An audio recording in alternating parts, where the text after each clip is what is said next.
Hola, buenas tardes, bienvenidos. En el marco del 30 aniversario del Museo Amparo y dentro del programa La Colección a Detalle, hoy tenemos un diálogo para hablar sobre las salas de arte virreinal y del siglo XIX del Museo Amparo. Este diálogo será a cargo de Ana Garduño, Paula Mus y Pablo Amador Marrero, a quienes me da muchísimo gusto recibir y a quienes agradezco su participación esta tarde con nosotros. Paula Mus es doctora en Historia del Arte por la UNAM. En el Museo Amparo ha colaborado como investigadora de la colección de arte virreinal y del siglo XIX y como curadora de la exposición Creación y Restauración, lo singular y complejo del arte. Paula, bienvenida. Muchas gracias por estar esta tarde con nosotros, además de impartir cursos y numerosas conferencias en el museo. Recibo también con muchísimo gusto al doctor Pablo Francisco Amador Marrero. Él es doctor en Historia por la Universidad de Las Palmas de Gran Canaria. En el Museo Amparo ha colaborado como investigador de la colección de arte virreinal y siglo XIX y como curador de las exposiciones Ecos, Testigos y Testimonios de la Catedral de Puebla y Al Canto de las Quimeras, Luis Lagarto y la fábrica de la librería de coro de la Catedral de Puebla, 1600-1611, además, por supuesto, de haber coordinado cursos y de haber impartido numerosas conferencias. Gracias, Pablo. Buenas tardes. Nos da muchísimo gusto que estés esta tarde con nosotros también. Y finalmente recibimos a la doctora Ana Garduño. Ella es doctora en Historia del Arte por la Universidad Nacional Autónoma de México. Sus investigaciones versan sobre el sistema de museos en México, el coleccionismo de arte y las políticas culturales. En el Museo Amparo ha colaborado coordinando cursos académicos e impartiendo diversas conferencias, así como coordinando el libro El México Antiguo, que próximamente saldrá de la imprenta. Ana, muchas gracias. Ella va a moderar este diálogo, así que le cedemos la palabra. Bienvenidos nuevamente a todos los que siguen esta transmisión y comenzamos. Muy bien. Muchísimas gracias, Silvia, por la presentación. Gracias por invitarnos a participar. Siempre es un gusto estar en el contexto del Museo Amparo, uno de los museos más vivos, más activos, más propositivos que hay en el panorama artístico en México. Quiero dar la bienvenida a mis colegas, a mis queridos colegas con los que estoy disfrutando siempre el diálogo interesado en temas que nos preocupan a todos nosotros. Y me gustaría iniciar, si me lo permiten, presentando una breve introducción al tema que nos convoca hoy, de un núcleo de los acervos tan ricos y tan grandes del Museo Amparo, que son las colecciones de arte virreinal, siglo XIX y tempranos años del siglo XX. Si me permiten, quiero hacer la presentación.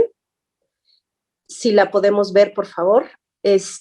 Por supuesto, estamos en el marco de los 30 años del Museo Amparo. Estamos celebrando los primeros 30 años de vida de un museo muy activo que nos está obligando en los últimos años, a los que no residimos en la ciudad de Puebla, nos está obligando a ir a visitar la ciudad, sobre todo para ver las exposiciones temporales que allí se están montando y las revisiones que se están haciendo de los diferentes acervos que forman el núcleo del patrimonio artístico del Museo Amparo.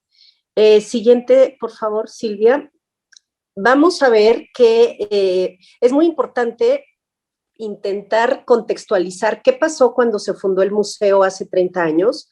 Para empezar, fue el primer museo en Puebla, en la ciudad de Puebla, el primer recinto privado dedicado a un acervo ecléctico, mixto, heterogéneo, que es el que lo caracteriza.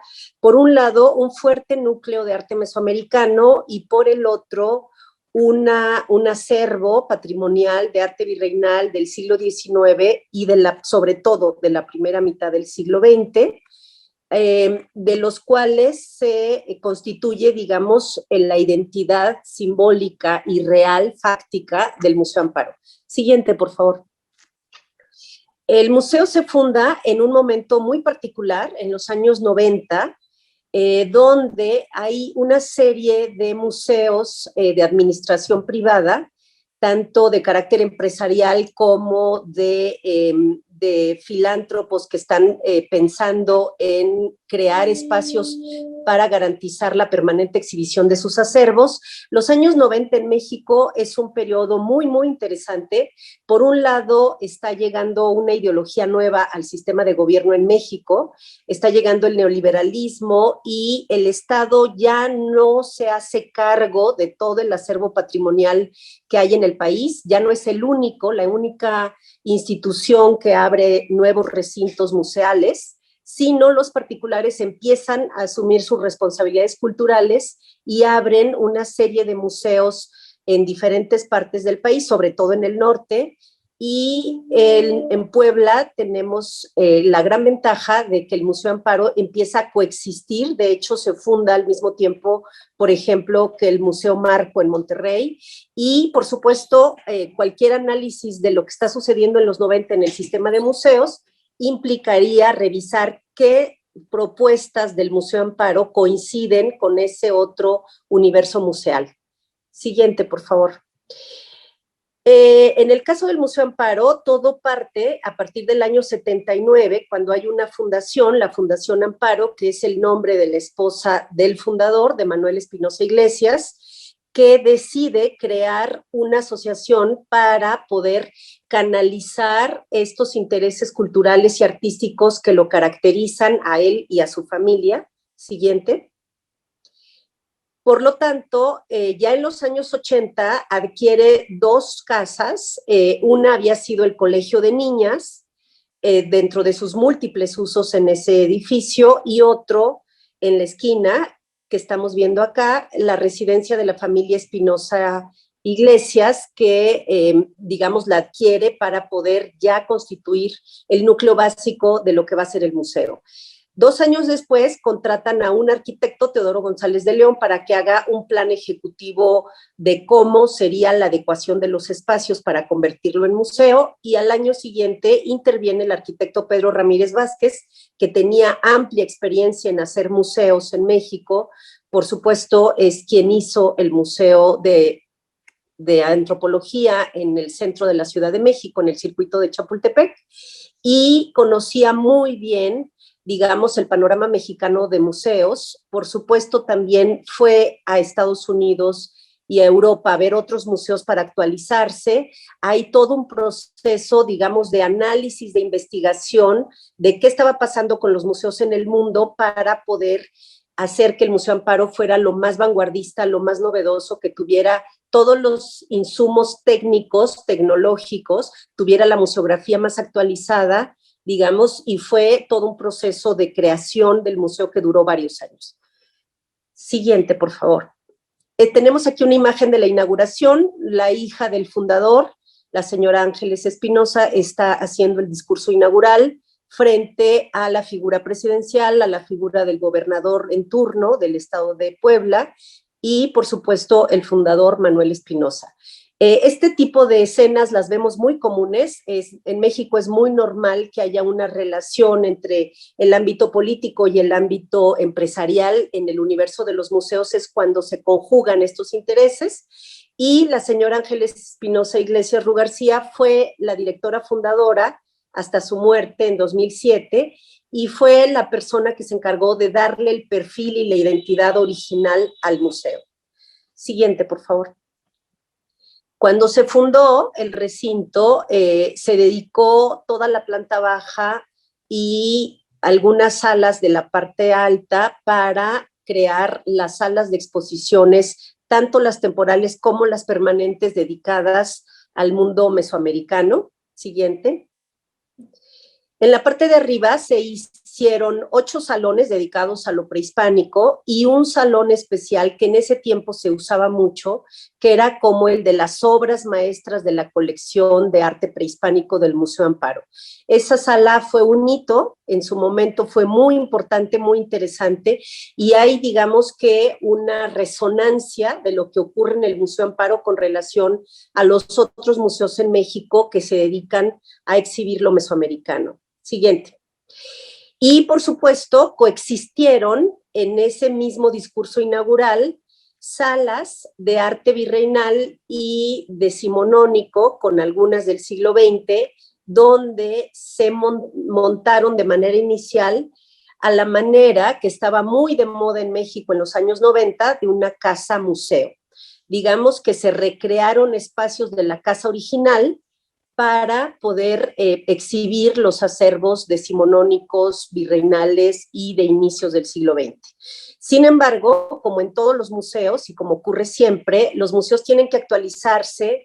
Digamos que todos los museos tienen un contexto, obedecen a una moda museográfica, moda curatorial, y la regla en museología dice que los museos tienen que modificarse de manera, todo su acervo permanente por lo menos cada 10 años, porque los discursos, por supuesto, envejecen, la manera de presentar los objetos cambia, y lo que sabemos de las piezas también se cambia, se acrecenta nuestro conocimiento sobre esas piezas, así que es importante y es necesario hacer adecuaciones museales por lo menos cada 10 años. En este caso, a partir de 2010, empezó un proceso de reorganización de los salones dedicados a lo mesoamericano. Fueron invitados a participar 2 colegas especialistas, Rafael Ortega en toda la parte audiovisual y Pablo Escalante Gonzalvo en la parte de la curaduría, porque es especialista en piezas mesoamericanas.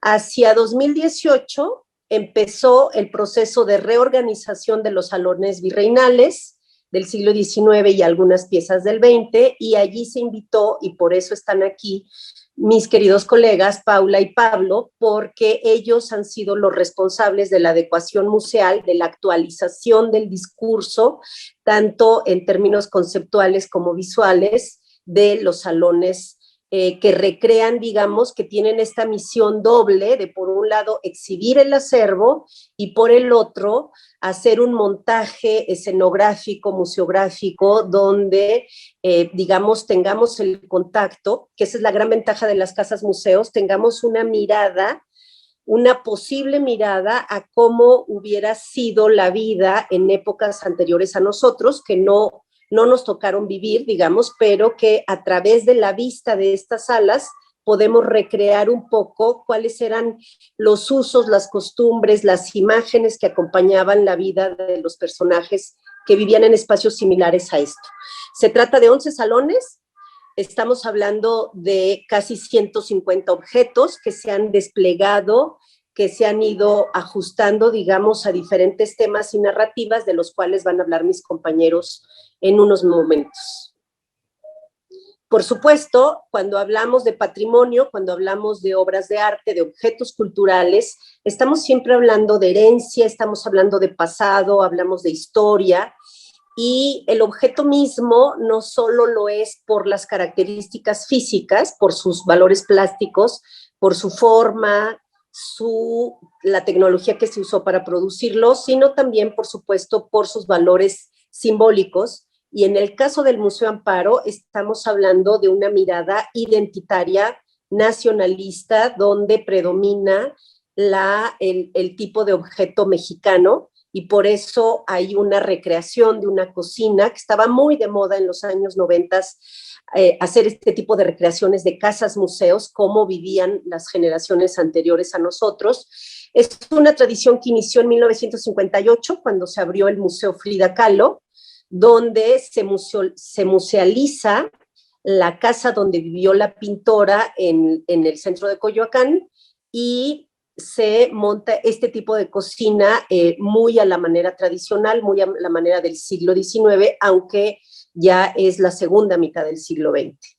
Siguiente, esta es otra donde se está musealizando el comedor, y la museografía la hizo uno de los importantes museógrafos de la época, Carlos Pellicer. Este es otro antecedente, digamos, al Museo Amparo, muy vista, muy conocida en México, que era la casa de Franz Mayer en la avenida Reforma, en el centro de la Ciudad de México. Franz Mayer, el coleccionista, que tenía abierta su casa a todo aquel interesado en revisarla. Prácticamente no era un museo abierto al público, pero era muy fácil acceder a este tipo de museografía histórica, donde tenía en su casa desplegado en el comedor, en la sala, las recámaras, los diferentes salones, tenía desplegada la colección. Siguiente. Y esto, por supuesto, se reprodujo en el Museo Franz Mayer, inaugurado hasta el año 86, varios años después de que había muerto el coleccionista, y sobre todo la museografía original, que no se conoce tanto, ya tenía recreaciones de salones y de espacios, pero sobre todo a partir del año 93, con la llegada del segundo director del Museo Franz Mayer, Héctor Rivero Borrell, hizo una modificación sustancial en la museografía donde la monta como una casa museo. También allí hay una recreación escenográfica de cómo era un comedor o los diferentes salones. Otro caso es el Museo Dolores Olmedo, que también coincide mucho en museografía con una casa museo inaugurado a partir del año 94. Siguiente, por favor. Aquí vemos algunas de las fotografías originales de cómo estaba la Casa de Dolores Olmedo antes de que se abriera el museo, antes del 94. También era un espacio que se podía visitar, se podía conocer, estaban las obras desplegadas de tanto las mesoamericanas que convivían, coexistían con las piezas, sobre todo de Diego Rivera. Siguiente, por favor. La cocina de la Casa de Dolores Olmedo se abrió, todos los espacios privados, hasta el año 2002 que ella muere, y se abre por fin su cocina, que es muy similar a la de Franz Mayer, a la de cualquier otra de las que estamos hablando. Se abrió sus salas, sus comedores, la recámara, digamos, aunque ya también eran espacios muy vistos y muy conocidos desde los años 90, por lo menos 80, porque era muy fácil acceder a este tipo de recintos. Siguiente, por favor. Y, por supuesto, todas estas casas museo, todos estos recorridos escenográficos, digo, estoy hablando de algunos pocos ejemplos, hay muchos más a lo largo del país, donde tenemos este tipo de recreaciones, donde hay un interés por capturar el espíritu de una época determinada, y eso es justo con lo que coexiste la mirada del Museo Amparo a través de su museografía de tipo casa-museo. Por lo tanto, si les parece bien, les cedo la palabra a mis colegas para que ellos nos expliquen exactamente en qué consiste esta adecuación museográfica, museológica de este tipo de acervos.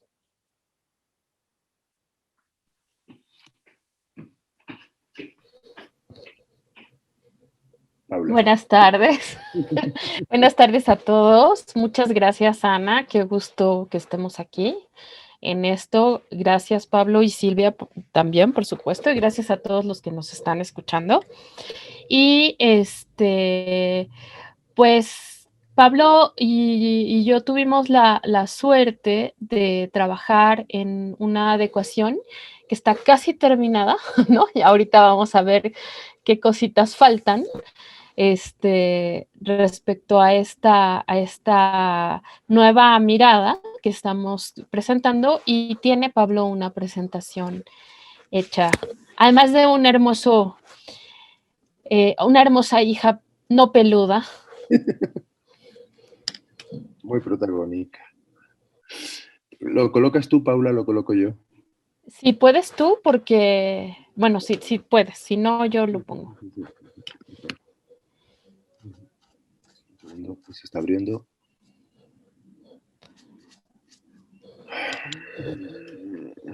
Se está abriendo. Mira, hablando de hijos peludos.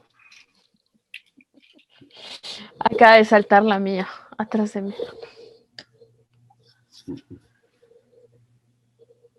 Es que se está abriendo, no sé qué pasa. Un segundito. Ahí está. A ver. Microsoft PowerPoint App. Verificando. Está ahora verificando. Lo que tiene que pasar siempre en los directos. Perdón. Ana, muchísimas gracias por la presentación. Y Silvia, muchísimas gracias por la invitación y la invitación a trabajar con Paula. Se está abriendo, perdón, pero es que esto está así. Si quieres, yo la pongo. Lo que pasa es que como tengo otro programa. Sí, pero no entiendo qué pasa. Está abierto. A ver, ¿por qué está saltando? Yo la pongo, Pablo. Va. Pues sí. La voy a compartir. Perfecto. Y tú me vas diciendo. Te doy la palabra ahora. Sí se ve bien, ¿verdad? Sí.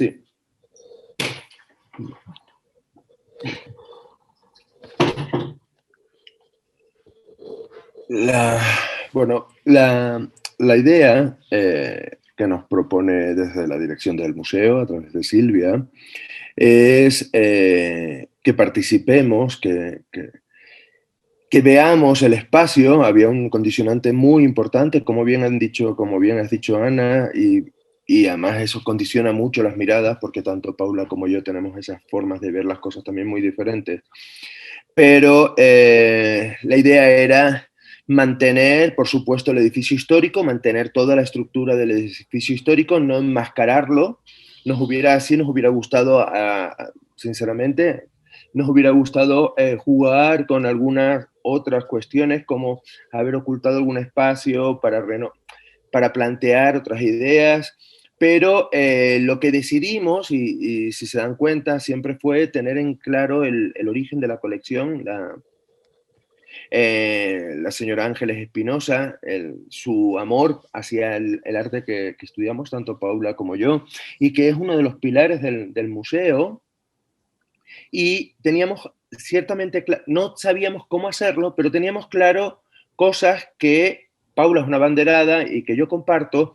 No íbamos a hablar de historias del arte, o sea, íbamos a hablar de objetos artísticos, no íbamos a empezar a trabajar 16, 17, 18, que podría, porque la colección es bastante amplia, y lo que quisimos era, los dos ya teníamos experiencia con el museo, pero también entrar en la colección, ver bien la colección. Muchas de las piezas que han salido ahora han salido porque conocemos mejor la colección, y la colección del Museo Amparo es una colección muy, muy rica. Decía Paula hace un momento que estamos en proceso de acabar. Por ejemplo, aquí le ponemos la tecnología, esa parte que queremos trabajar, porque nos condenamos si no le damos la oportunidad a la tecnología también de entrar al virreinato, que parece que está reñido y no tiene por qué estar reñido. En la exposición de Paula sobre estas entrañas de la materia del arte en la pintura, recordemos siempre aquel que era un objeto, una obra en sí, en la exposición, que era la micropartícula de la pintura, y cómo estaba presente esa micropartícula. Y eso hay que hacerlo entender de forma natural. Yo vengo ahora de la presentación de un libro, Materia Americana, y cómo estamos abocados a eso. Y quisimos hacer ese espacio, y ahora lo verán. Pero nuestra idea sobre todo era ir integrando las piezas de una forma como más natural por temas. No es un concepto hacia la historia del arte tradicional, es una historia que se cuenta por sí misma y que los objetos tienen protagonismo en la convivencia de los objetos con los espacios. Me parece muy importante en este sentido mencionar que el museo lleva muchos años haciendo estudios de sus piezas, y que justamente esa mirada, este tiempo, amor dedicado, ¿no? Esta apertura del museo a llamar a distintos especialistas a conocer muy bien sus piezas, es lo que también nos permite ya tener esta mirada como mucho más precisa para hacer esta propuesta. Entonces, un poco la idea justamente era tener unas miradas amplias, ¿no? Ampliar la mirada significa no encasillarnos en una sola cosa, sino que tratar de ver en una primera sala, ¿no? Eso es lo que se buscó también, intentar ver de qué se conforma la colección, porque si bien Pablo ahora decía que es una colección que tiene muchas cosas, y también Ana nos recordaba más o menos los números de los objetos que hay en esta exposición, en este museo, perdón, realmente no es que se haya comprado diciendo voy a hacer un museo en donde voy a tener una pieza del 16 y del 17 y del 18 y de tal lugar y tal otro. No, no es una colección que se forma así, es una colección, Ana lo mencionaba muy bien, una colección que se forma por un gusto particular de una familia, de una persona que tiene ganas de comprar, que le gustan las piezas, que tiene la oportunidad de hacerlo, ¿no? Entonces tiene piezas de distintas cosas, y en estas miradas amplias quisimos acoger esas cosas en este nuevo reto que fue mirar con una manera distinta. No tratar de hacer además algo que no hubiéramos podido, ¿no? Un desarrollo cronológico o de una región específica, sino buscar una manera en la que las piezas dialoguen con ellas, entre ellas y con el resto de los intereses que estamos viendo aquí.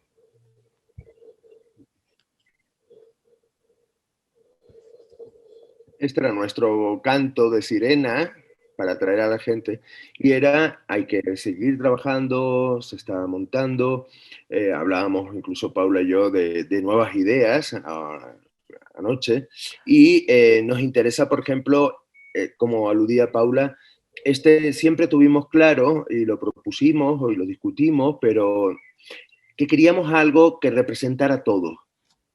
Y esta es esa vitrina. En principio fue una mesa cubierta con muchos elementos, pero son objetos muy dispares. Tenemos una pieza extranjera, tenemos plata, tenemos diferentes temporalidades, tenemos una talla de escultura, en la pared hay una pintura, y eso queríamos plasmarlo porque habla de la idiosincrasia que señalaba Paula, que matizaba Paula, del coleccionista, pero también de la realidad de la exposición y de formas de ver la exposición, y de verla con una forma muy natural desde múltiples puntos de vista.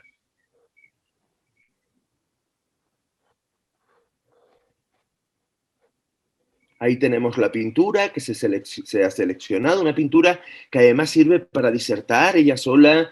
Y quisimos poner también otro tipo de objeto, no solamente las artes mayores, no queríamos ese concepto, tampoco lo barajamos ya, de artes mayores o artes menores, o la pintura y la escultura por encima de las demás artes, porque también pensamos que era un poco ir en contra de la propia colección, pero ir en contra también de la percepción nuestra que compartimos y que le respetamos y le reconocemos a la propietaria. En ese sentido, insistiré en que se buscó a especialistas en cada una de las partes, ¿no? De los temas. Entonces, por ejemplo, para la parte de cerámica vidriada, estañífera, pues trabajó Emma Yáñez. O sea, fuimos trabajando también con coleccionistas.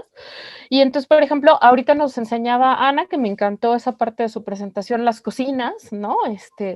Las cocinas como parte de esta moda o como parte de esta manera de entender la casa, ¿no? Y entonces se respeta la cocina, se hicieron algunos cambios también, y sobre todo se estudian las piezas de la cocina, ¿no? Y dándole el honor de escribir y de estudiar a las personas, obviamente, que son especialistas en cada uno de sus temas. Además, teníamos claro que es una parte muy atractiva también para el visitante. Nos lo hacía ver desde la dirección del museo, nos insistieron mucho en conservar la cocina, aunque siempre nos dieron mucha libertad. Pero no, es que no teníamos el problema de la cocina en nuestro discurso. La entendíamos de forma natural porque además el propio hecho del espacio nos servía para hablar del edificio y para contextualizar el edificio y para, más allá de las habitaciones que deshabitamos, porque lo que hemos hecho es hacerlas más hacia las obras, esta sigue siendo muy habitable. Y eso nos parecía que el espectador entraba en la tónica de entender la sala, entender objetos, las mezclas de objetos. En esas salas deshabitadas, museografiadas, pero la cocina siempre es como ese leitmotiv que te lleva por todos lados. Recuerden que la cocina es lo único que nos enseña cuando en la cultura extranjera, en la que no es hispánica, la cocina nos enseña. En la cocina, en el mundo hispánico, la cocina es donde se vive. Y creo que era muy elocuente eso, y coincidimos totalmente con la dirección.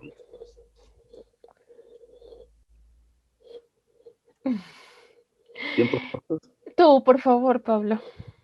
Queríamos empezar también de otra manera. Tenemos una imagen que a los dos nos cautiva, es una imagen que habla muchísimo, que es esta Inmaculada, con unas técnicas también que poco atendidas en función de este tipo de piezas. Vamos a encontrarnos piezas de renombre que conviven con otras que no son de renombre, que no están firmadas, pero que tienen peso, los mismos pesos, van manteniendo los mismos pesos, aunque a algunas les damos un lugar destacada también como punto de atracción. Pero tiempos cortos, largos y simultáneos, y los títulos se los debo a Paula, que es muy erudita. Yo tengo algunos así esporádicos, pero lo que queríamos también era un espacio de entrada. Hemos hablado al espectador, lo hemos colocado en el edificio, en un edificio que se vivió, en un edificio histórico, y lo que queríamos en este caso es con una pieza simplemente hacer una alusión a la colocación de las obras en sus momentos y en sus convivencias. Y tenemos claro el éxito que, por ejemplo, tiene la línea del tiempo en el propio museo, ¿no? Una línea del tiempo universal. Y quisimos volver y insistimos a la dirección, insistimos y la aceptó de muy buena gana, de hacer una línea del tiempo, de trabajar una línea del tiempo en donde conviviera lo poblano, y aquí la trabajó muchísimo la que fuera mi alumno en ese momento, es la doctora Elsaris Méndez Núñez, conviviera lo poblano, y voy de abajo hacia arriba, lo poblano con la Nueva España, con España, con la actual España, y en el mundo. Y porque pensamos que, y vemos el éxito, ahora el Prado, les recuerdo, el Prado tiene una línea del tiempo también interactiva tremendamente interesante, y si se dan cuenta no estamos jugando con elementos de clásicos de la historia del arte en el sentido de elementos propios desde la historia del arte, como es la historia de los estilos, ¿no? Lo que queríamos era poner a discutir qué estaba produciéndose en fechas próximas, en fechas similares, qué estaba produciéndose a lo largo de los siglos, que abarca la colección, qué estaba produciéndose en el mundo, qué estaba produciéndose en España, qué estaba produciéndose en la Nueva España, en el actual México, y qué estaba produciéndose en Puebla. Y creemos que es un espacio que el público acepta y entiende, y le ayuda a entender y a contextualizar, pero también le ayuda a comprender esas historias del arte, esas generaciones del arte. Y creo que aquí, Pablo lo decía hace un momento, nos importaba mucho también trabajar como pensando en esta vocación del museo y sus programas históricos, ¿no? Sus programas escolares. Entonces, el hecho de que el museo trabaje con estos públicos de distintas edades, pero que tenga un programa escolar tan importante, este tipo de énfasis en el mundo virreinal de la Nueva España ya era un adelanto, pero además, en particular de Puebla, ¿no? Ver qué está pasando en Puebla también nos parecía súper importante. Una de las salas que ha quedado todavía con algunos pendientes es la sala de tecnologías, el servicio de las ideas e imágenes, que justamente es lo que mencionaba Pablo hace un momento, cuando empezábamos, ¿no? Y que tiene que ver con los estudios particulares que se están haciendo desde hace unos años a las piezas y poder compartirlas rotativamente, ¿no? Porque la idea es justamente centrar de pronto los estudios que hay sobre una pieza y después cambiarlos por los estudios que haya sobre otra, ¿no? Y esa nos permitirá también tener una rotación de algunas de las piezas importantes. Entonces aquí ya tenemos algunas de las obras también que muestran distintas tecnologías, orígenes, y que en su factura tienen elementos importantes, ¿no? Tenemos muebles, tenemos piezas ecuatorianas, tenemos esta pintura hecha sobre alabastro, o sea, y ahí se va a seguir complementando ya con la especificidad de las piezas y los estudios tecnológicos, que tanto Pablo ha sido especialista y ha hecho para sus propias exposiciones y para otras piezas del museo, como en otras ocasiones otros hemos también trabajado con este tema. También son islas en el paso, ¿no? En el discurrir de la visita a la exposición. Queríamos también, y Ana decía, ¿no? Hay que rotar, hay que rotar. Y este es un espacio que sirve para rotar, tiene dobles entradas y ayuda a la tecnología, pero también puede ayudar a obras invitadas, puede ayudar a muchas cosas, y es un espacio que lo volvemos a hacer habitable, donde el espectador vuelve a habitar el recinto para nutrirse de muchas lecturas, desde lo material, pero llevar lo material al arte, a conocer otras cosas y también a la observación. Una de las piezas primeras va a ser ese Santo Domingo fantástico, que luego posiblemente pase a otro espacio, o el Cristo de la Columna, que también puede pasar, debe, y hablábamos incluso hace un tiempo, de restaurarlo casi en vivo, hacerlo en vivo dentro de nuestra modestia. Ok, no somos con los museos internacionales, pero ¿por qué no llevar la restauración en vivo de ese pequeño Cristo a la Columna, que tanto nos cuenta y que a mí, por ejemplo, me ha dado para escribir en varias ocasiones? O en el caso de esa pintura, que además ahora está aquí, pero que debe también regresar a otros espacios del museo porque tiene una importancia muy, muy singular. ¿Por qué no jugar hasta con la luz a través de ella? ¿No? Y este espacio sirve para eso.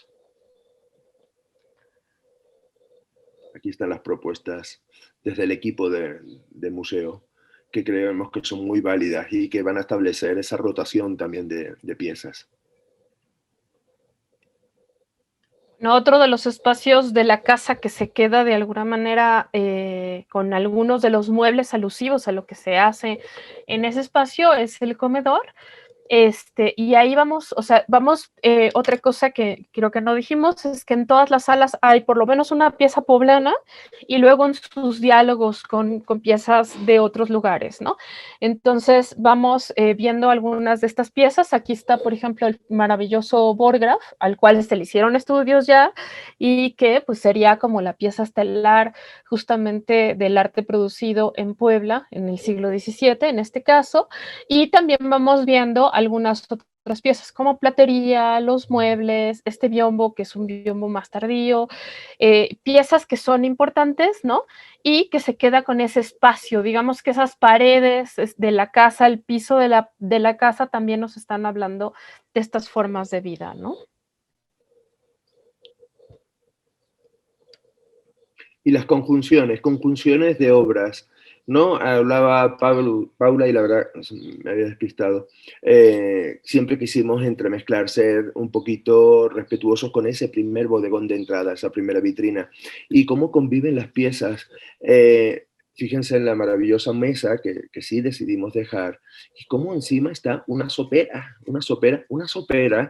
que cuando ha sido estudiada a petición del museo, es una sopera que tiene un lugar propio, y por eso la quisimos también focalizar. Tiene un lugar propio porque va a llamar la atención que hace una sopera aquí, y es una sopera que tiene unas marcas significativas, que habla de rupturas, de momentos históricos fundamentales como la independencia, y está ahí como un objeto de plata, bello, pero en una marca, en un cambio de diseño, convive, llama tanto la atención como el Borgraf, como este biombo, como el Cabrera. O sea, creemos que queríamos hacer esos diálogos, ¿no? Y tenemos una sala que además queríamos darle un protagonismo, volver a generar que la sala fuera otro bodegón, como todas, pero un bodegón con un nivel muy alto en función de las piezas y del conocimiento y reconocimiento que se tiene hacia las piezas.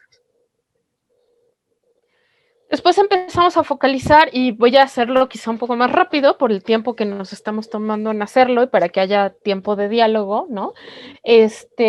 Quisimos hacer como algunas salas temáticas como condensando una serie de ideas importantes en ese sentido: Jesucristo, historias y representaciones, Jesucristo, la Virgen María, ¿no? O sea, vamos a tener imágenes que se dedican a una misma temática, pero que tienen también diferencias. Entonces, por ejemplo, esta pieza, que es una pieza bien importante de la pintura en Puebla, ¿no? Y que está en comodato, o las distintas representaciones de Cristo, ¿no? Y aquí podemos ver, por ejemplo, o de la Virgen María Dolorosa, un Cristo en marfil, un cuadro que deshace como el cuerpo de Cristo y deja la pura túnica, hay otro cuadro en donde está Cristo con los símbolos de su pasión, hay otro cuadro más narrativo que sería un Cristo en la cruz, ¿no?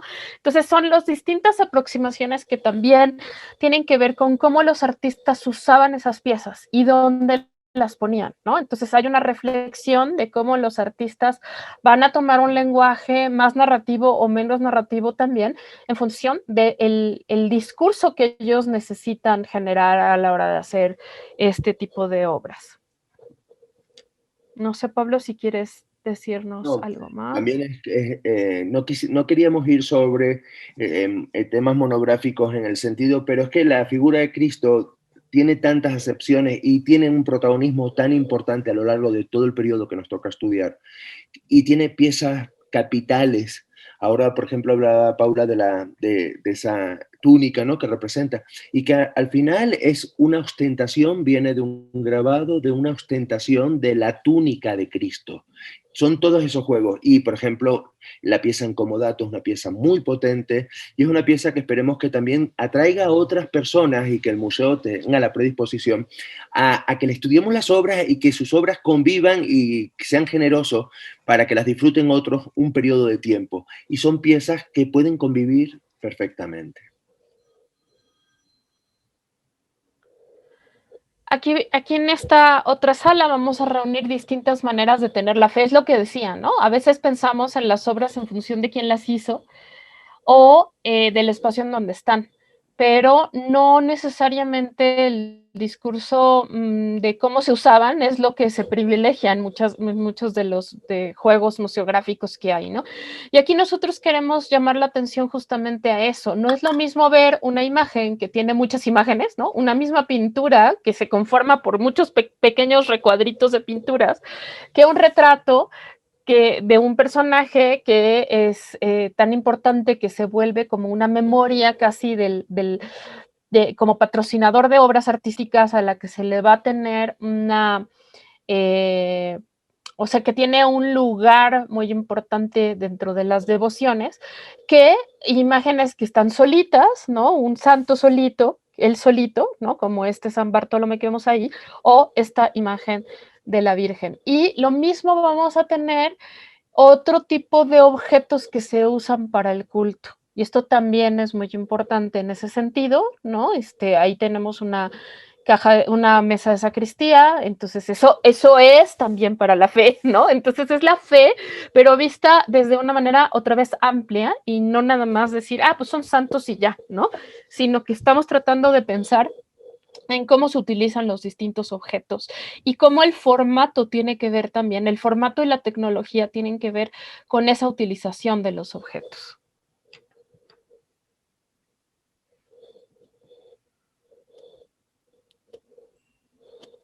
No sé si quieres añadir algo, Pablo. No, vamos a la siguiente, Paula, a Guadalupe y Nepomuceno, que también te pido que la digas tú. Pues justamente como devociones particulares, ¿no? O sea, si nos vamos a devociones grandes y tendríamos 2 devociones que van a ser muy importantes para el siglo XVIII novohispano y que se centran en las figuras de San Juan Nepomuceno y de la Virgen de Guadalupe. Y entonces ahí otra vez tenemos un relicario con la Virgen de Guadalupe y lugares alusivos a la Tierra Santa. Y luego representaciones diversas de la Virgen de Guadalupe y representaciones diversas de San Juan Nepomuceno, que pasa de escultura a pintura, de pintura a escultura, de obras grandes a chiquitas, ¿no? Entonces, por ejemplo, ahí ven varias Guadalupes, esta quizás sería la más temprana de las que estamos viendo en esta pared, ¿no? Donde tenemos tantas Guadalupes, y veamos cómo es como una pintura que nos está narrando el espacio guadalupano, el espacio sacro, el santuario de Guadalupe, con los milagros, con parte de la letanía de la Virgen, una del siglo XIX con un marco de plata maravilloso, tenemos otra del XVIII aquí, hay una que en esta foto no se ve, pero creo que en la que sigue sí se ve, que es con indígenas, pero también tenemos el relicario con la Virgen de Guadalupe o una escultura con la Virgen de Guadalupe, ¿no? Entonces, sabemos que la Virgen de Guadalupe es una pintura, en principio es una imagen bidimensional, pero la devoción la vuelve también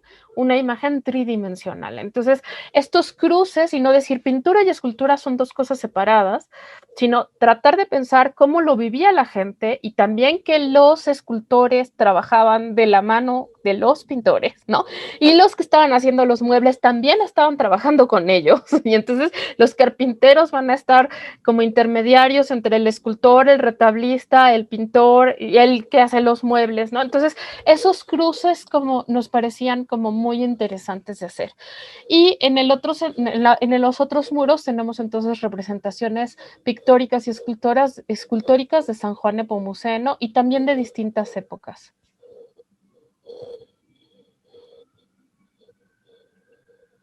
Entre ellas, una pintura de Cabrera y una pintura de Páez, que son dos de los pintores del siglo XVIII realmente importantes para la pintura novohispana.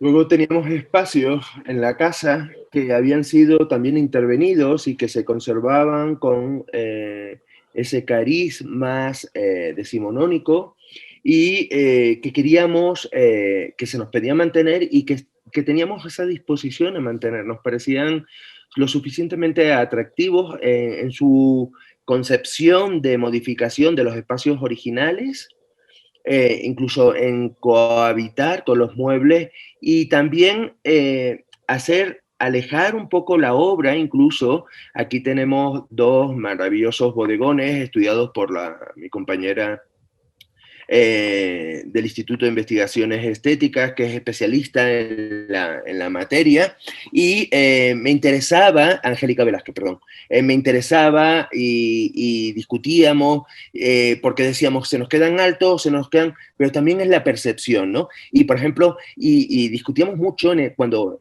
generamos el germen del proyecto, decía, lo pegamos más abajo, lo llevamos a la moldura, nos centramos, cómo se percibe y cómo hablaba Angélica, por ejemplo, de esas pinturas y cómo Arrieta están colocados como se colocaban en esa época y tienen esa predisposición, ¿no? Y queríamos también el 19, como tiene un espacio muy definido, los colores, los muebles, pues tener o sea, transgredir nuestro ámbito más habitual de conocimiento, tanto de Paula como mío, que es la época virreinal, y claro, no somos cojos en el sentido del conocimiento y sobre todo de las lecturas de buenas investigaciones que favorecen a esta producción. Hay cosas que, por ejemplo, el santo San Luis, que es San Juan, que la corona no suya, pues nos dimos cuenta de que no funciona, que no tiene que estar. Pero también es cuando pase un poco esto y ya podamos visitarlo. Por suerte nos vacunan la próxima semana nosotros, los maestros. Tenemos que también convivir con nuestro hijo, que es este museo, esta nueva museografía, y ver finalmente qué funciona y qué no. Y creo que hay cosas que no funcionan, pero creo que hay cosas que funcionan muy bien. Y en este juego los Arrieta creo que quedaron muy, muy dignos, ¿no? Y yo siempre quisiera recordar que en esta habitación en particular los muebles parecen tener una relación con el techo. Entonces, si uno va a esa sala y ve la decoración de los muebles y luego voltea al techo, se da cuenta que tanto muebles como techo tienen como una decoración que alude a la música y que probablemente sea un cuarto de música, ¿no? Entonces no quisimos quitar los muebles de ahí porque pues parece ser que están hechos ex profeso, ¿no? Para ese espacio. Entonces esas partes nos parecen, de la tradición, ¿no? Nos parecen también bien importantes. No queríamos dejar de tener una sala que aludiera a este espacio de la Nueva España como un espacio de camino, ¿no? De paso, como un intermediario tan importante entre Europa y Filipinas, ¿no? Y como también un espacio comercial de obras de otros lugares. Entonces, tenemos obras flamencas, obras filipinas, obras italianas, obras novohispanas, pero que recogen este espíritu también de ese comercio. Y esta sala pues nos da para discutir justamente estos temas. Además representa un poco y lo decíamos, la idiosincrasia, ¿no? También de lo que llega a México, a la Nueva España, de lo que se nutren, de lo que viene y sale, del tránsito de obras y de la importancia de ese tránsito de llegadas, de paso, cómo va influyendo, ¿no? Cómo influye en nuestro arte, en el arte vivo, que por ejemplo podrán contemplar cualquier visitante que visite Puebla, ¿no? Cualquier persona sensible que visite el pueblo. Y bueno, otra de las salas que era importante dejar, ¿no? Dejar plasmada, dejar como era o parecida como era justamente el Salón Mexicano. Que fue un espacio muy importante que tuvo el fundador del museo, el coleccionista en Nueva York, y que justamente se quiso dejar como él lo tenía, porque él tenía su oficina en un espacio en donde muchos extranjeros iban y visitaban, ¿no? al señor, y él quería mostrar lo mejor de la cultura mexicana, ¿no? Entonces ahí es donde tenemos estas obras del siglo XX también, tenemos 19, 20 y virreinal, y por ejemplo este maravillosísimo mueble virreinal, que en sí mismo podría ser pieza de una sala entera, ¿no? Porque es interesantísimo. Lo tenía en esta sala junto con este increíble cuadro que alude, de Rivera, que alude justamente a Toledo, ¿no? Y con este otro fantástico cuadro de este paisaje. Entonces, ahí estamos también dando una mirada a la importancia que tiene para los fundadores de este museo la cultura mexicana y cómo la están entendiendo y la están defendiendo también en el extranjero.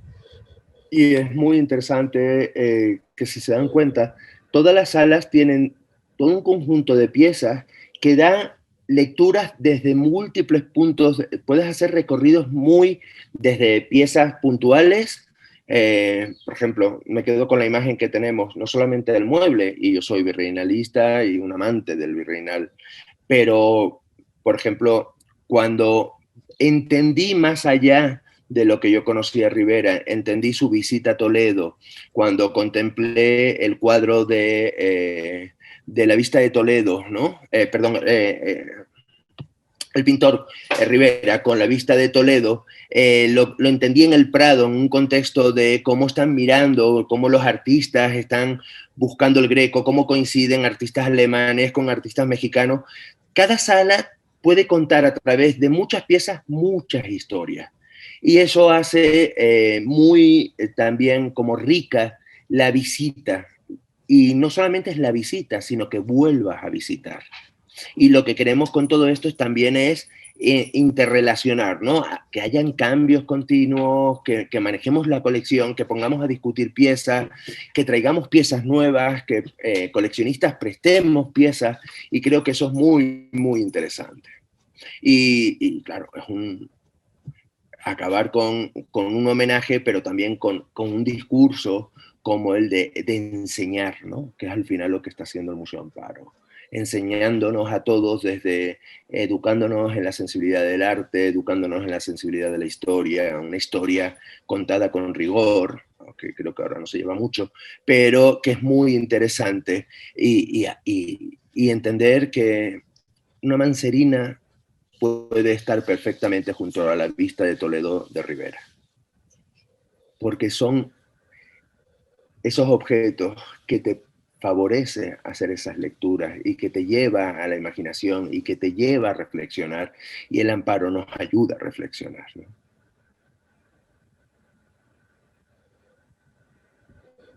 Y luego a la tienda, por supuesto. Muy bien, pues esa fue nuestra presentación.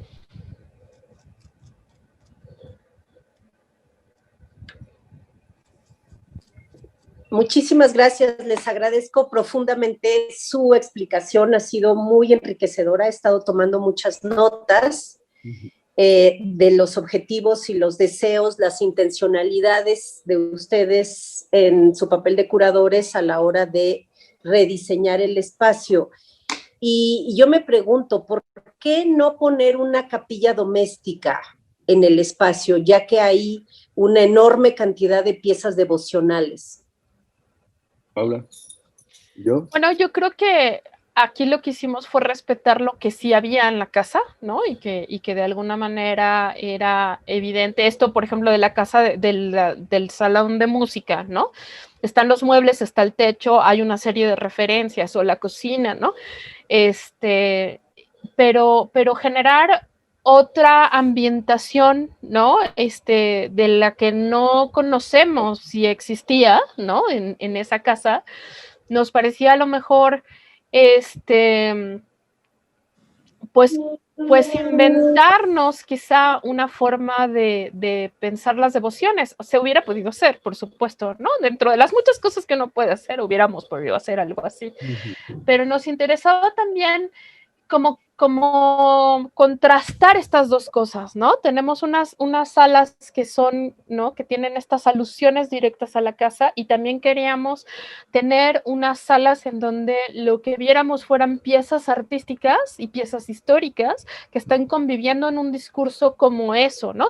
Y, por ejemplo, creo yo que justamente a los santos siempre se les ve como santos. Entonces, en estas partes en donde estamos hablando de distintas formas de representar a las cuestiones devocionales, nos interesaba más justo ir a una mirada que se da menos, ¿no? Que es confrontar, a ver, pintura con escultura, con chiquito, con grandote, con una pieza de iglesia, con una pieza devocional. O sea, como tratar de llevar a las personas a que vieran un poco más allá del, pues sí, el santo es el santo y le rezamos, ¿no? Un poco queríamos invitar a los espectadores a hacer estas nuevas miradas a estos objetos. Eso es lo que yo diría. No sé si Pablo tienes otro.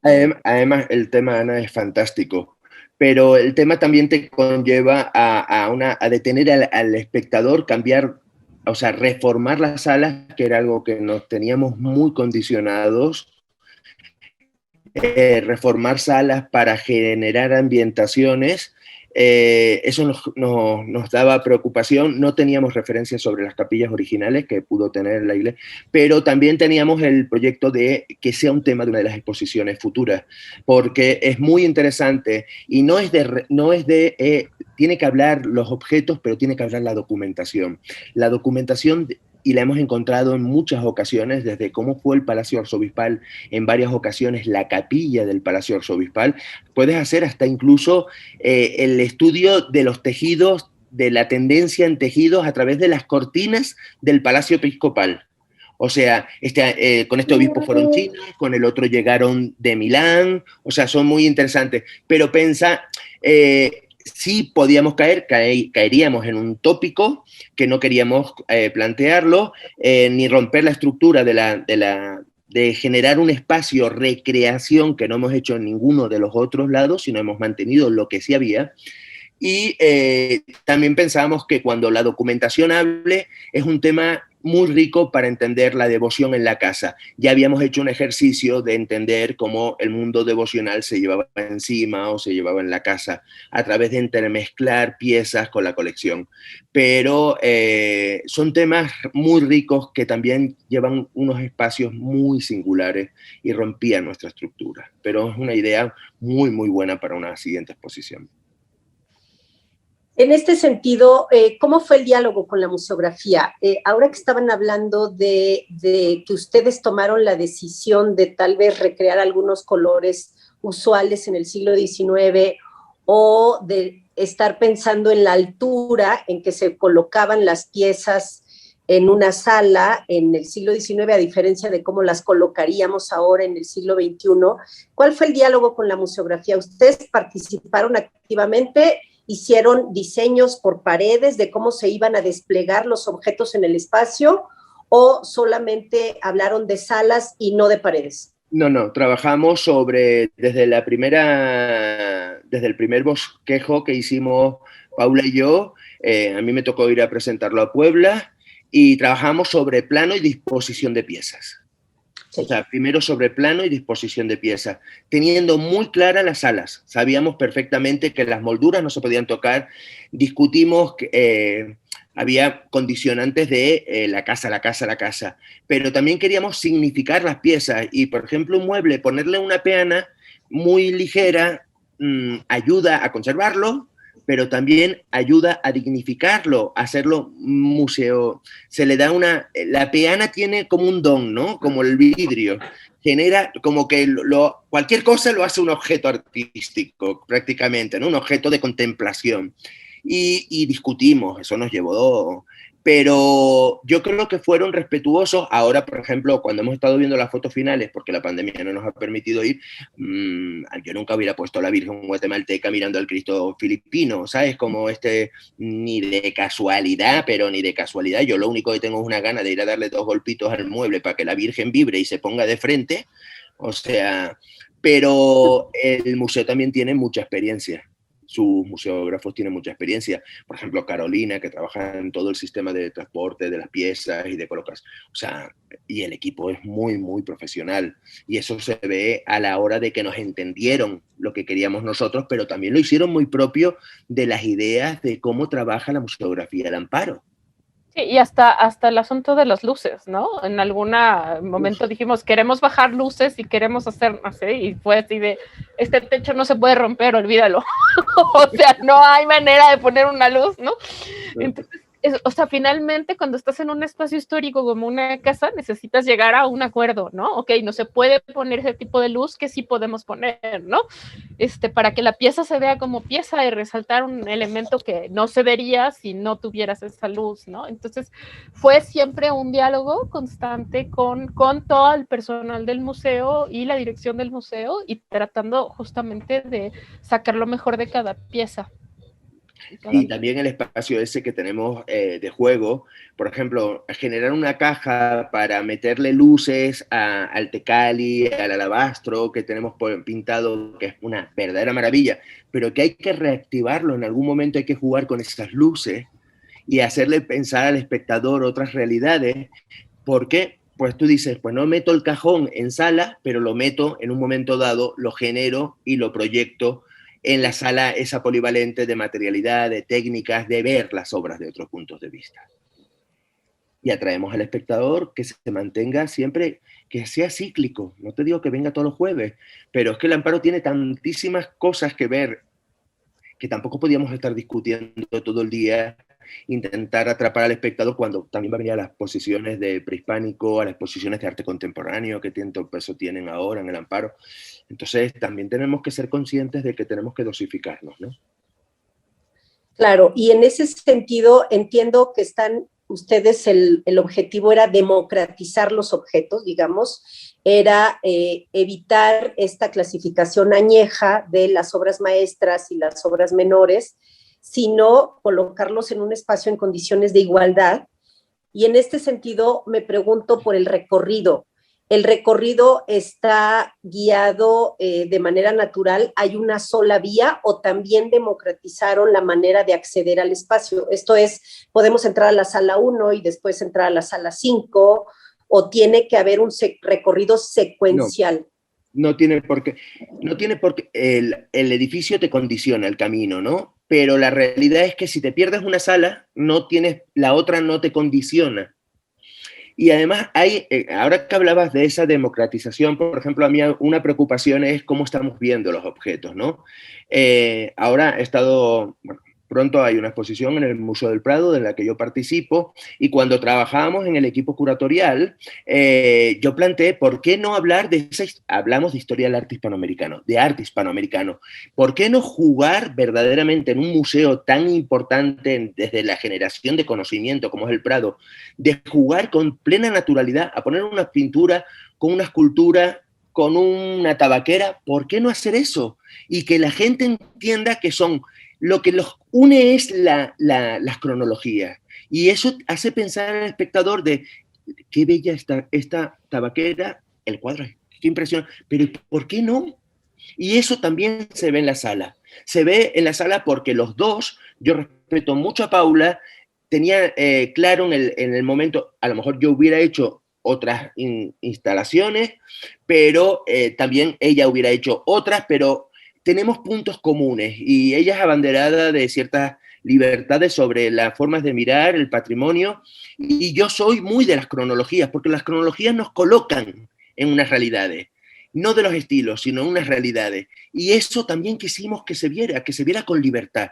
Si quieres ver esto, ves esto, y si te lo saltas porque no te apetece en Santo, pues no te apetece en Santos, luego llegarás a otra cosa que te va a apetecer y que te va a interesar.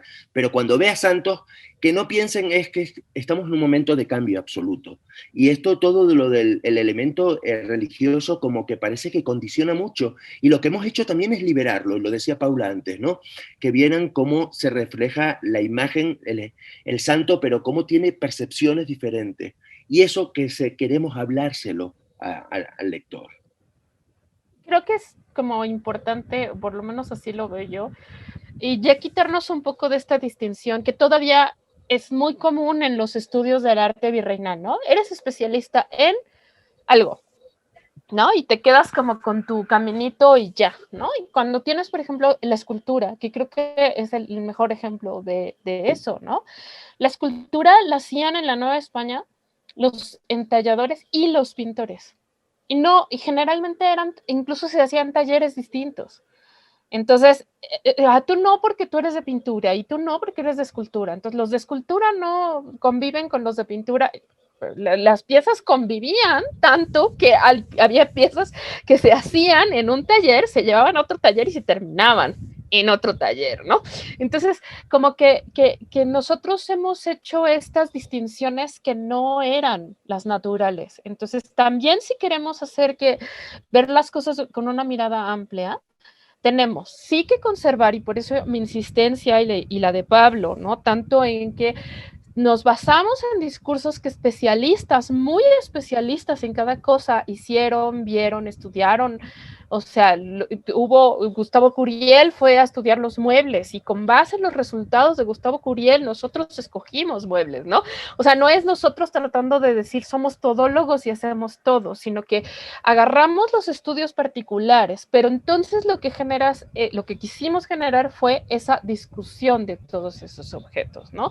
Un poco más natural y tratar de quitarnos esta idea de pues primero vamos a ver solo pintura y luego vamos a ver solo escultura y primero de tal momento y finalmente es increíble lo que te puede dar pensar en una época determinada. Yo estoy ahí con Pablo, pero también es increíble ver cómo en otras épocas se retoma lo que ya había y se apunta hacia el futuro, ¿no? Entonces como que tratar de ver esos diálogos nos parecía muy importante. Sí, justamente ese es un megatema, el de la coexistencia, digamos, la buena vecindad del objeto. En ese sentido, recuerdo a Avi Warburg, que en su Atlas Mnemosyne siempre justamente eso era lo que estaba planteando.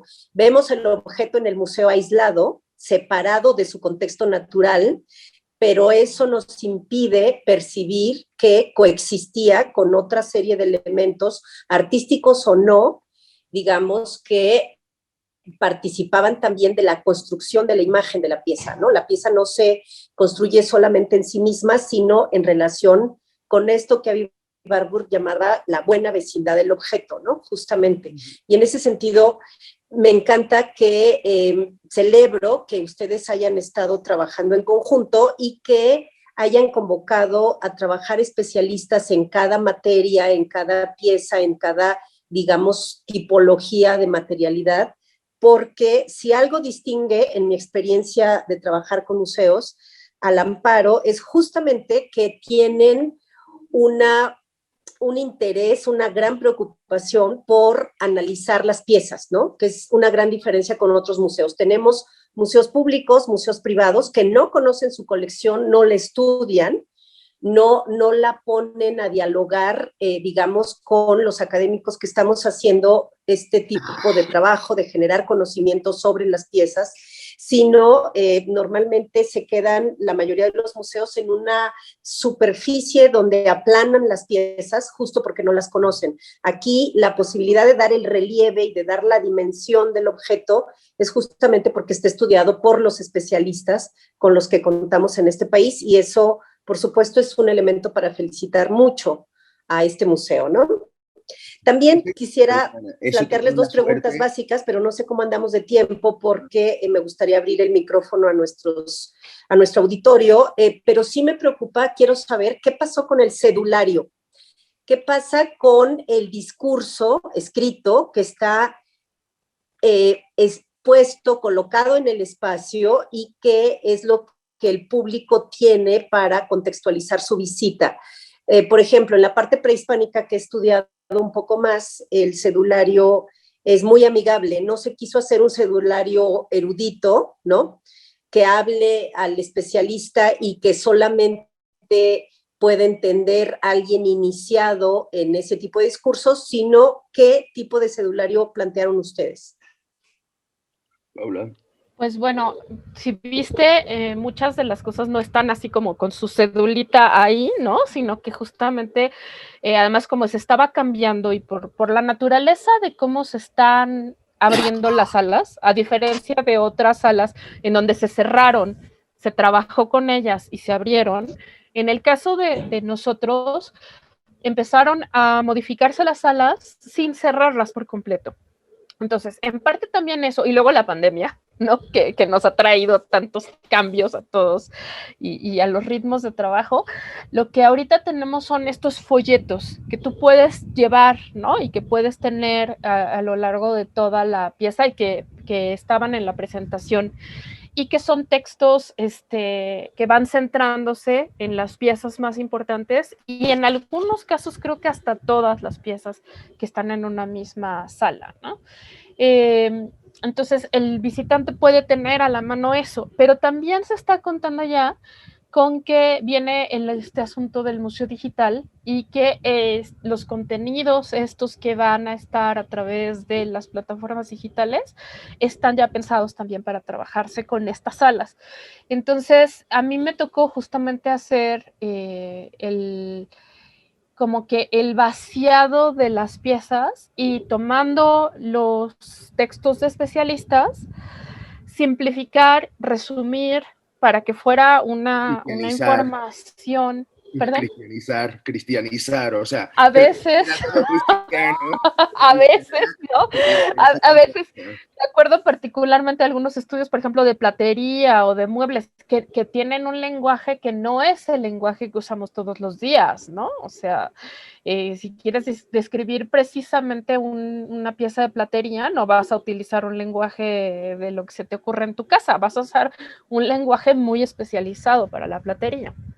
Entonces, a mí o sea, la labor que yo hice y que también se va a seguir simplificando ya con esta propuesta del Museo Digital, ¿no? O sea, que tiene una segunda vuelta con eso, fue tomar las palabras de mis colegas estudiosos, de Jesús Pérez Morera, de Angélica Velázquez, de Gustavo Curiel, de los distintos especialistas que estudiaron la escultura y la pintura, ¿no? Y poder vaciarlos para empezar a un tono más o menos homogéneo, porque pues cada uno de nosotros escribe muy distinto, entonces respetando perfectamente bien, y de hecho el nombre de cada uno de los colegas, o sea, si tú te vas a la página del museo, vas a ver ya este vaciado, ¿no? Esta cuestión, pero están firmados por los especialistas, ¿no?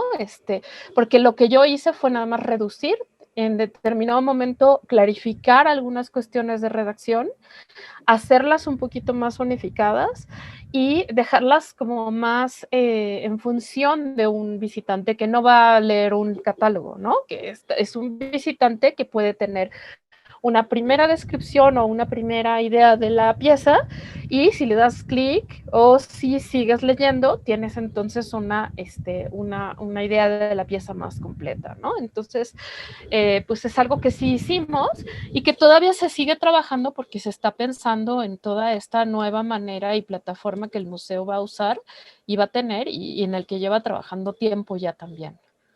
También, si me permites, Paula, Hay una cosa, Ana, y tú eres una defensora de ello, la profesionalidad. Nosotros somos investigadores en historia del arte. Comunicarnos entre nosotros, entre pares, nos es fácil. Comunicarnos con los alumnos se nos complica cada vez más, pero comunicarnos con los públicos, para eso hay profesionales que guían nuestras palabras o que nos hacen a nosotros escribir hacia esos públicos. Y tenemos que ser conscientes de ello y tenemos que darle su lugar a profesionales en la museografía, pero también en todo este elemento de escribir, cómo se escribe para todos estos públicos. Y que nos digan, mira, no funciona, ni tu madre te entiende. Y creo que eso es muy importante, reconocer los lugares de cada uno y saber nosotros que otros pueden decir mejor que nosotros mismos lo que necesita escuchar un público tan heterogéneo. En este sentido, me gustaría saber cuál fue su público modelo. ¿En quiénes pensaron cuando estaban haciendo este trabajo? Quitando a Patricio. A mi hijo, dice. Sí, sí, quieras o no, sí, ya estaba por ahí, ¿eh? Paula siempre ha estado. Bueno, sí. Siempre está en Estaba pensando entonces un discurso dirigido a adolescentes. A todos, no, a todos. Lo que no es un discurso que las obras tienen un protagonismo que para los más eruditos tiene guiños, pero es un discurso hecho para todos. Yo creo que pensamos mucho en esto que te decía del museo trabajando con estas guías, ¿no? Con estas escuelas. Entonces, por ejemplo, me acuerdo haber platicado con algunas de las personas que trabajan en el museo, ¿no? Las guías, que dicen, es que esta sala me sirve súper bien porque aquí estamos trabajando la Nao de China, ¿no? Y aquí hicimos un cuadernillo para los niños que justamente habla sobre estos viajes. Entonces, esas pláticas yo creo que nos fueron muy importantes a la hora de decir, a ver, sí, vamos a ver qué más, ¿no? O sea, ¿qué puede requerir un niño de quinto, sexto de primaria, un adolescente joven, ¿no? ¿Qué es lo que sabe de la historia de México, de la historia del mundo? Entonces, sí pensamos en esa tuvo peso. En este público que asiste al museo y al mismo tiempo en estas otras personas también que de pronto van a ver cuestiones de arte contemporáneo o de otras cosas, porque el museo también tiene un público bien especializado, ¿no? Una de las cosas que me encanta a mí trabajar del Museo Amparo es que tiene un público bien fiel, que se lo ha ganado a pulso por la calidad también de lo que tú dices, ¿no? Los estudios constantes que se hacen de sus piezas, el programa que hay con el público, los cursos que se dan al respecto, y entonces se hace una exposición y se hace un curso que vaya de la mano de esa exposición y se presenta, y entonces hay un público súper fiel que también estábamos pensando en ese público, ¿no? Y que digo, aquí los tres hemos trabajado con ellos en cursos, ¿no? O sea, los tres hemos participado de ese público tan fiel que tiene el museo, donde ya sabemos que es gente que en realidad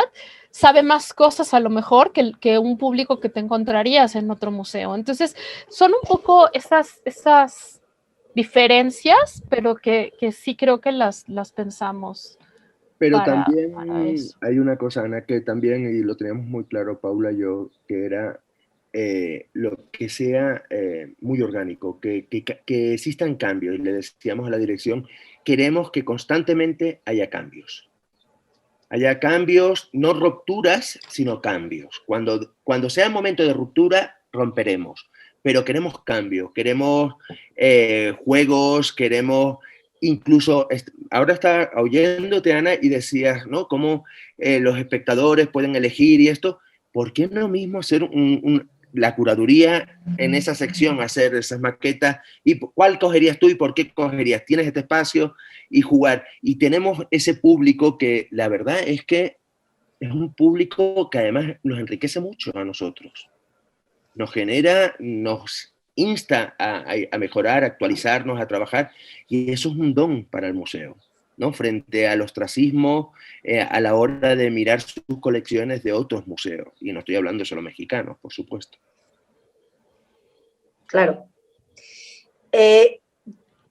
no entiendo bien a qué se refieren con la sala de tecnologías, la verdad. Vale. Esto, ¿me lo podrían explicar un poco más? Sí. A todos los que nos están escuchando, por supuesto. Hemos dado mucho espacio en las exposiciones a la fábrica del arte. No es solo la tecnología y no es technical art history, ¿no? No vamos a reproducir el arte, porque eso también está. Y Paula, por ejemplo, tiene un ejercicio muy, muy bonito con un cuadro, que ese cuadro, por ejemplo, yo me lo llevaría porque me cuenta otras historias de devociones entre obispados, ¿no? Pero está ahí porque te habla de cómo se construye el arte. Pero esa sala te habla de miradas desde la tecnología, de que se aproxime que entiendan por qué es esto, que es un estofado, que es una policromía al óleo, que es una policromía sobre una piedra. El Prado dedicó una exposición, una microexposición fantástica sobre exposición sobre piedra. Entonces, esa sala tiene ese carácter, y es un carácter además muy que cambia. Lo que queremos es volver al Prado y que nos dejen experimentar cuando nos surjan ideas conjuntas a los dos, decir, ¿y si hacemos esto? Y esa sala es eso, pero hablar desde el arte, desde lo micro hasta lo macro. Esto me parece muy, muy interesante, es muy relevante porque está ligándose al origen de la historia del Museo Amparo. Cuando yo estudié la fundación del museo, encontré que había salas donde se hablaba de técnica de manufactura de los objetos mesoamericanos, ¿no? Que eso es una ruptura en el mundo de los museos en México, sobre todo en relación con las piezas mesoamericanas, donde siempre se ven como producto cultural y no como una obra de arte, ¿no? Que siempre se ven como una pieza que puede contar una historia, hablar desde el puntos de vista antropológico, arqueológico, histórico, pero no de los valores plásticos del objeto ni de las técnicas de manufactura. Entonces, de alguna manera ustedes están regresando al espíritu original de la fundación y están volviendo a trabajar el tema de la manufactura, de la producción, de la materialidad del objeto. Nos seduce a los dos, nos une, porque muchas de nuestras llamadas es, oye Pablo, ¿qué es esto? Oye Paula, encontré esto en un documento y esto en esta pintura, nos une, o sea, la materialidad nos une también, ¿no? Un texto que colocó Paula en Pintado en México es a partir de la materialidad. Y entonces son esas formas de ver, y es que es muy atractiva para el espectador. Atrae mucho y además ayuda mucho. Y es curioso porque cuando explican las técnicas, la gente quiere reproducir las técnicas. Y hay auge. Siempre Silvia nos dice de repetir los cursos de estofados, a los niños hacen juegos de estofado y todo. Y entendemos también que no solamente es la idea, sino cómo experimenta el pintor o el escultor para transmitir las ideas, ¿no? Y juega con el tipo de tejidos, ¿no? ¿Qué sería del Greco sin el mantelillo? Donde esa textura tiene una vivencia. Entonces creo que eso es muy, muy rico y esa sala da muchísimo juego. Esa sala va a ser un reclamo constante para el Virreinal, ¿no? Y creo que ahí la diferencia es que pues, nos estamos valiendo de tecnología, ¿no? Que no se tenía y que ahora nosotros por suerte podemos acudir a ella, ¿no? Entonces, esta posibilidad de tener radiografías, de tener espectros atómicos que nos hablan de qué es lo que estamos viendo y estas otras cosas que hemos estado haciendo y que ponen justamente a esa manufactura también dentro de un rango de especialización, pero que nos dice muchas cosas, ¿no? O sea, una pieza es mexicana, no es mexicana, ¿no? O sea, ¿dónde se hizo? ¿Hay algo que la distingue materialmente de un lugar o de otro, ¿no? O una época que podemos entender mejor una época si estudiamos el soporte en el que está hecho, de qué es este soporte. Entonces, esas cosas que sí, claro, ya nos llevan a un origen, si quieres, pero un paso un poco más allá, ¿no? Y también a su vez abrir otros ámbitos, porque les decía, una de las ideas que se nos había ocurrido y que se la habíamos planteado al museo, y Silvia ¿no, Silvia? Es que es con ese ímpetu, es que le das una idea, tú dices con modestia, y al final tú dices, oh, pues sí, pues, ¿sabes? Como te lo acabas creyendo tú mismo. Y era, por ejemplo, restaurar el Cristo de la Columna en propia sala, o sea, romper esos y hacer como estos happening o estos montajes y restaurar el Cristo de la Columna. Y ahí hablas de materialidad, pero también hablas de la restauración que tanta importancia tiene y que los museos no se la están dando. Y vemos muchas cosas de las restauraciones y no las estamos entendiendo. Y esos son momentos específicos que esa misma sala nos va a producir. Ahí me verán con la bata blanca. Muy bien. Excelente. Sí, desde hace muchos años, ahorita que estabas mencionando esto, me acordaba de José Clemente Orozco cuando en el MoMA le piden que pinte in situ, que se ponga a hacer un mural en el vestíbulo del museo y se pone a trabajar. Y él escribe a su esposa y dice algo como, voy a hacer un chango de circo, ¿no? O sea, voy a exhibirme, pero por supuesto que no es solo exhibirse, es un asunto de comunicabilidad de lo que implica la producción de la obra de arte, ¿no? En este caso, la restauración de la obra de arte. Y hay varios museos en el mundo que están mostrando el taller. Hay algunos museos que el taller de restauración ya lo ponen dentro del recorrido del público, solo separado por vidrieras, para que observen cómo se está haciendo el trabajo de la intervención y la puesta al día de las piezas. Por internet también, o sea, ahora estaban restaurando, ¿cuál, Paula? En Bélgica era la Ronda de Noche, ¿no? Estaban restaurándola. Creo que ya la terminaron, creo que ya está otra vez en su sala. O sea, el Cordero Místico, yo estuve en Bélgica hace dos años, bueno, hace 2 Navidades ya no sé dónde estuve, porque claro, con esto de que este año no lo entiendo, pero y se ve la restauración, o el Reina Sofía, el Thyssen también hizo uno de los cuadros en de Caravaggio. El Caravaggio. Entonces, ¿por qué no hacerlo con modestia?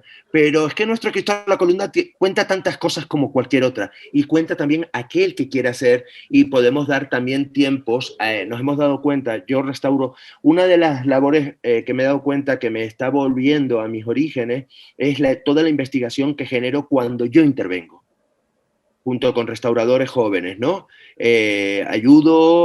Pienso, los ayudo a pensar, los ayudo a hacer preguntas, los ayudo a traer hacia la historia del arte, pero también me enriquezco yo, y creo que son momentos metodológicos fundamentales para hablar de las piezas.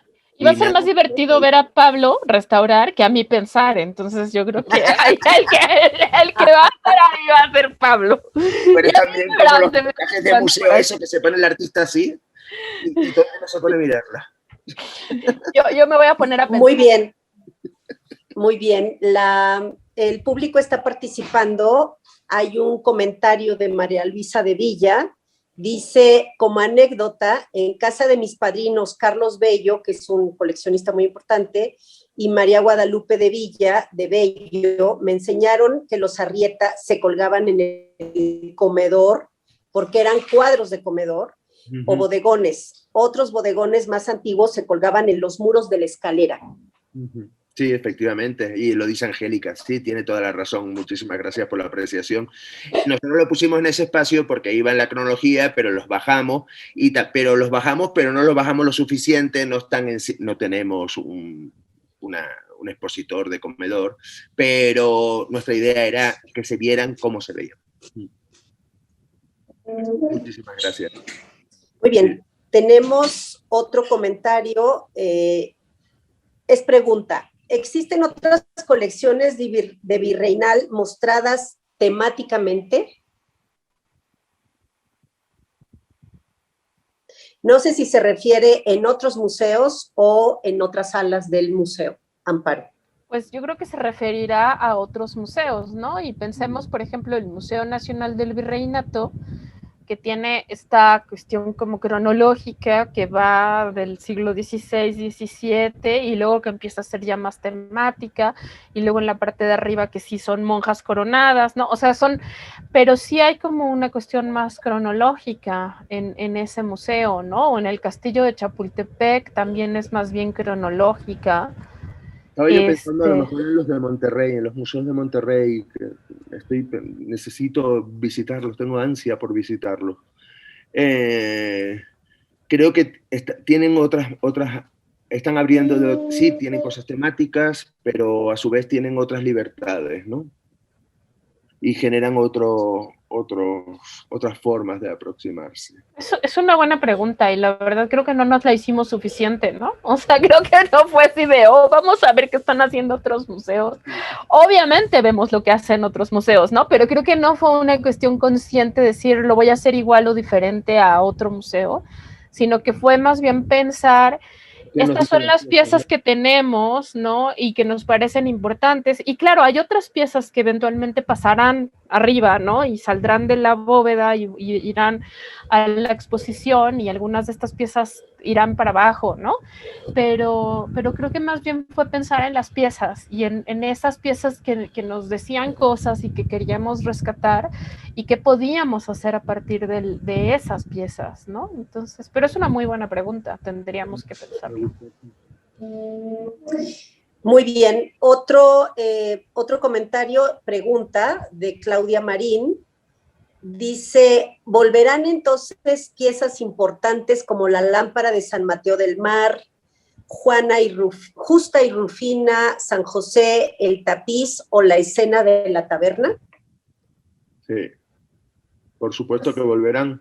No sabemos cuándo, pero también hay que generar ansiedad. A ver, no son las meninas. En el discurso no hay ninguna pieza imprescindible. Hay a lo mejor 2 o 3 que son muy de cancha, ¿no? Muy taquilleras, ¿no? Que son nombres propios y sabemos qué es lo que pasa, ¿no? Que estamos todavía con esa vigencia. Pero por supuesto que volverán. ¿Y por qué no puede volver Justa y Rufina con una exposición de postales del siglo XX? Super Knife. O sea, vamos a abrirnos a eso y abrirnos a nosotros los virreinalistas casi no tenemos canchas para jugar. Mientras que el MUAC le ofrece a los de contemporáneo trae todo un espacio y otros, el MUCA, el virreinal no. El virreinal en serio no tenemos canchas y el amparo nos produce eso. ¿Por qué no jugar con nuevos curadores virreinalistas y ofrecerles? Y ahora en Casa de México trabajamos con jóvenes curadores de arte virreinal, pero con discursos compartidos y discutidos con investigadores, para que se fogueen. Si conseguimos eso en el amparo, esos jóvenes van a traer nuevos aires al virreinato, al arte virreinal, nuevas miradas, y también van a traer a la Santa Justa y Rufina, no te preocupes. Muy bien. Salió muy sevillana. Muy bien, pues ¿tienen algún otro comentario, Paula, Pablo? Sí, somos los algo. dos. Somos el PP. Exacto. Por favor, no. No, pero PP. Después cada uno que entienda. Pepe. Si no hay más comentarios, podemos concluir aquí la sesión. Al amparo, agradecer siempre al amparo los buenos momentos que nos genera divertirnos, ¿no? Me acuerdo de las exposiciones que a mí me ha tocado, pero también lo que he disfrutado viendo, por ejemplo, las de Paula, y generar, o sea, ese espacio, ¿no? Que dé espacio al virreinato y que le dé espacio importante. Sí, muchas gracias a Pablo, a ti, Ana, por habernos, ¿no? hecho estas preguntas interesantes, a las personas que nos están viendo y justo al museo por permitirnos estudiar lo que queremos y yo digo que ahora los verdaderos alternativos somos nosotros, porque lo que está de moda es el contemporáneo, y entonces los verdaderos alternativos del Museo Amparo son las salas virreinales. Porque queremos hacer bandera de ello. ¿no? Queremos hacer bandera de ello. Queremos seguir pensando las cosas de maneras nuevas, ¿no? Y agradecemos mucho a todos en el museo por permitirnos justamente hacer esto que nos gusta tanto. Gracias. Muy bien. Gracias. Pues les agradezco mucho a los dos su participación. En este caso me tocó moderar la sesión. Agradezco profundamente a nuestro público, por supuesto al Museo Amparo, a todo su equipo, que siempre están pendientes de actualizar los discursos, las narrativas y, por supuesto, las lógicas conceptuales que animan la vida espiritual, simbólica y fáctica del Museo Amparo. Entonces, les agradezco a todos su participación y seguramente nos veremos en otra ocasión. Gracias. Para todos. Salud. Gracias, chao.